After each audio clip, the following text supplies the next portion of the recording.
ഉൽപ്പത്തി പുസ്തകം 3-ാം അധ്യായം 1-ാം വാക്യം ഇപ്രകാരം പറയുന്നു: യഹോവയായ ദൈവം ഉണ്ടാക്കിയ എല്ലാ കാട്ടുജന്തുക്കളെക്കാളും പാമ്പ് കൗശലമേറിയതായിരുന്നു.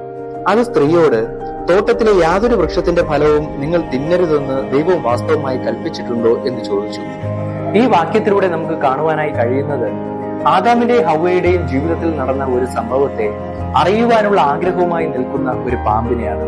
ഇത് നമുക്ക് നൽകുന്ന നിർദ്ദേശം എന്ത്?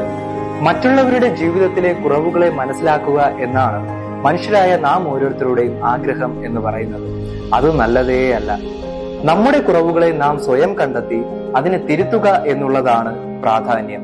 യേശു അതിനെക്കുറിച്ച് എന്ത് പറയുന്നെന്നറിയാമോ? മത്തായി എഴുതിയ സുവിശേഷം 7-ാം അധ്യായം അതിന്റെ 5-ാം വാക്യം: കപടഭക്തിക്കാര, മുൻപേ സ്വന്തം കണ്ണിൽ നിന്ന് കോൽ എടുത്തു കളക, പിന്നെ സഹോദരന്റെ കണ്ണിൽ നിന്ന് കരടെടുത്തു കളവാൻ വെടിപ്പായി കാണും.